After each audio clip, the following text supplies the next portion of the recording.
Bonjour à tous, bienvenue dans cette nouvelle vidéo, j'espère que vous allez bien. Moi je vous retrouve après cette petite pause de 2 semaines sans tourner de vidéo et je vous avoue que ça m'a un petit peu manqué, donc je suis super contente de vous retrouver. D'ailleurs je ne reviens pas les mains vides puisque avant mon départ je vous avais préparé un nouveau cours de pastel et aujourd'hui je vous le présente.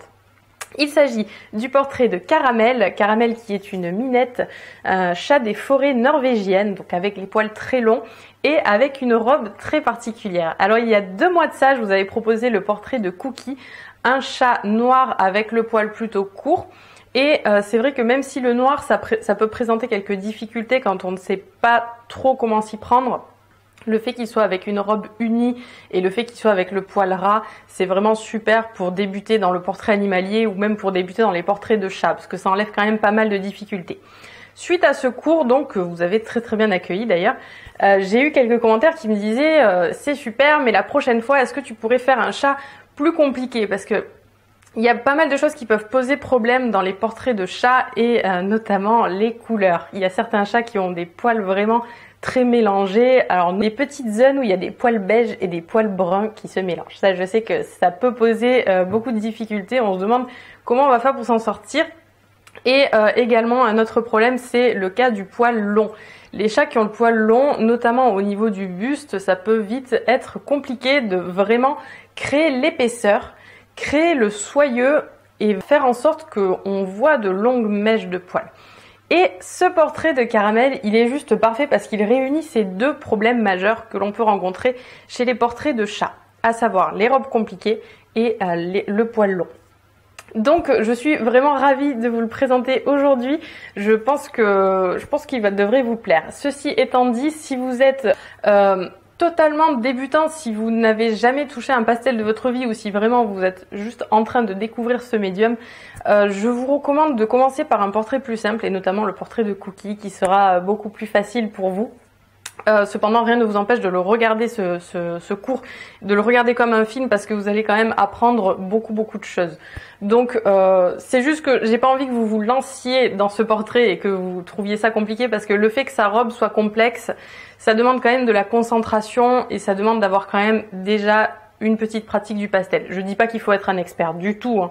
Pas du tout, c'est pas le but, le but c'est d'apprendre, mais simplement de ne pas choisir ce portrait-là pour découvrir ce médium. Comme à mon habitude, je vous offre 5 minutes de ce cours complet. J'ai choisi de vous montrer comment je m'y suis pris pour réaliser l'un de ses yeux, parce que Caramel a des yeux trop jolis. Donc j'adore les yeux, d'ailleurs il y a pas mal de tutoriels sur les yeux sur ma chaîne YouTube et j'avais fait un œil bleu de chat et j'avais pas encore fait d'œil vert de chat. Donc maintenant j'ai des yeux de chien, de chat, de portrait humain et je pense que bientôt je vais vous faire un œil de cheval pour vous montrer un petit peu comment je m'y prends, parce que c'est vrai que quand on change d'animal, eh bien on change aussi de technique. Oui, j'englobe l'humain dans les animaux, c'est tout à fait normal. Voilà, eh bien écoutez, j'espère de tout cœur que ce cours vous plaira. Il est temps pour moi de vous laisser avec cet extrait de 5 minutes. Si vous aussi vous voulez faire le portrait de Caramel, si vous voulez accéder au cours complet, c'est juste en dessous de la vidéo. Moi je vous souhaite un bon visionnage, à bientôt. Donc là, voilà, je fais tout ça en anthracite. J'ai fait mon contour en noir, ma pupille en noir. Ça c'est le blanc de l'œil. Je le fais en anthracite. Alors, vous allez me dire, mais le blanc de l'œil n'est-il pas censé être blanc? Si. Mais attention, on sait qu'il est blanc, mais l'est-il vraiment? En réalité, il est souvent bleuté plus que blanc.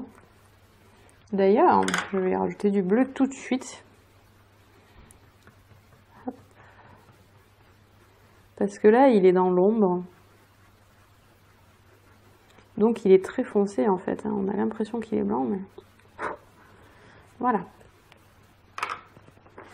Je vais pouvoir passer à l'iris. Donc je vais utiliser des verres. Là je sors l'artillerie des crayons verts. Hop là. Ok, donc j'ai fait un petit peu de taillage de crayon. J'ai coupé la vidéo pour vous épargner ça, c'est pas très intéressant. Donc là je commence avec un vert très foncé. C'est le numéro 173.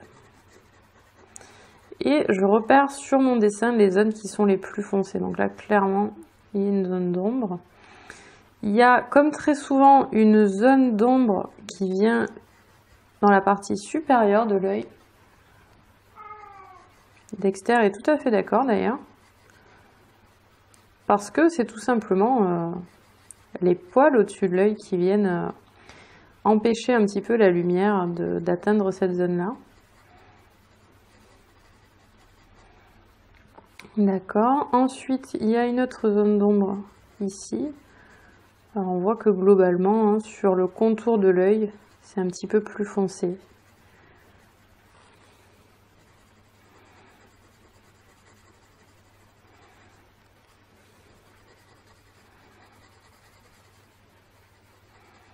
Voilà, donc là, j'ai établi ma valeur la plus foncée, mais en réalité, ici, là, c'est encore plus foncé. Donc là, j'ai pris mon bleu 157. Pour qu'on voit bien la différence. Et maintenant, je vais prendre un vert qui sera un petit peu plus neutre. Alors, où est-il ?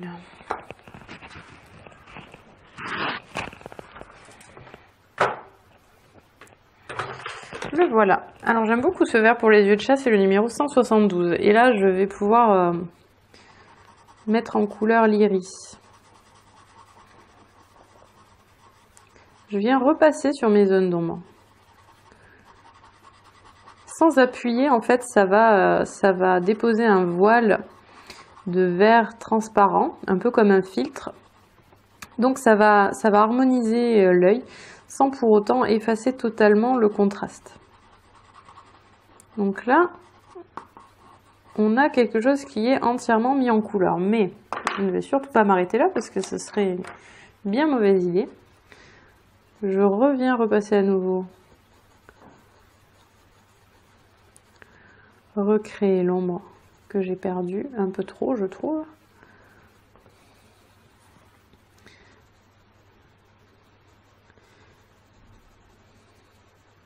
Ici, en fait, c'est aussi un petit peu plus ombré, hein, la partie inférieure.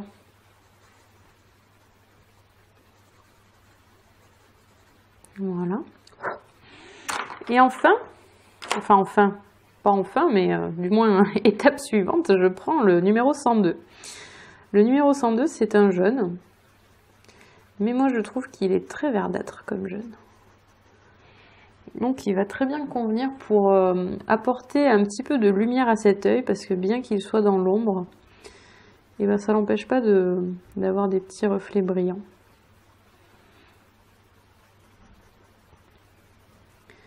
Et là, mes reflets, en fait, je les fais suivre une courbe, en fait, une courbe qui fait comme ça vers l'iris, qui est liée au fait que l'œil est rond, donc il n'est pas plat. Puisqu'il est rond, il n'est pas plat.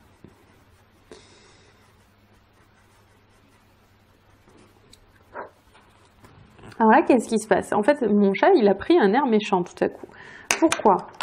C'est parce que cette courbe ici, elle est trop penchée. Et ça a cet effet, quand la courbe est trop droite comme ça, et ça donne un air un petit peu pas content. Donc je vais venir l'arrondir avec mon crayon. Et ça va tout de suite adoucir son trait.